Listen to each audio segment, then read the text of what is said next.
is initiated by agency-led programming. Foster care movement is initiated by community-led advocacy. And then finally, foster care activity aims for more. Doing better next year than we did last year, doing more for kids next quarter than we did this quarter. But foster care movement aims for more than enough.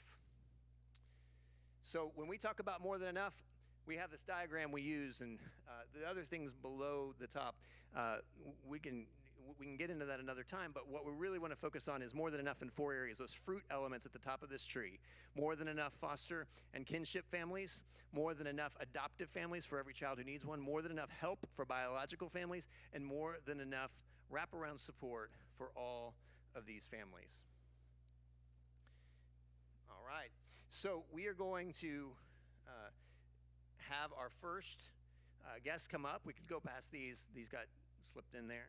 And I'd like to introduce Shelly Raddick. Shelly Raddick leads Project 127 out of Colorado. Project 127 was one of the pioneers in the country at rallying churches across their community and across the state to address foster care. Shelly and her team lead a network nationally that meet every month and talk about how to bridge the gap between church and state and to make these things happen. And so we're going to ask Shelly to come up and talk to us about autonomous action versus collaboration. Welcome up, Shelly.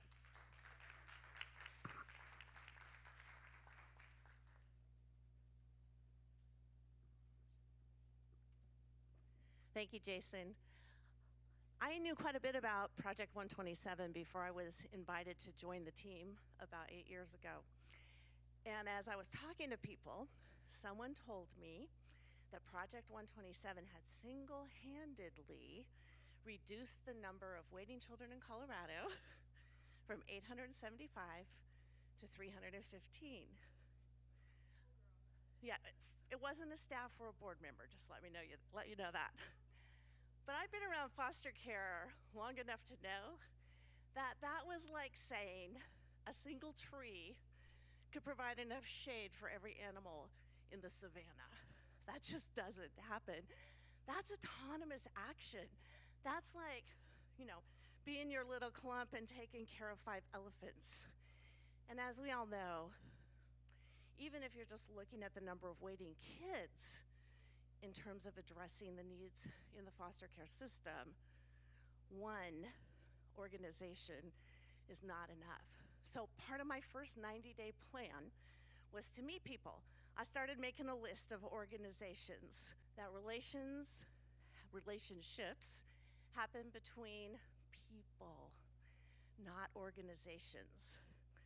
So very soon, one of my first translations from organization to people was the state became Dr. Sharon Ford. And I can never thank you enough for your help in understanding how the state works.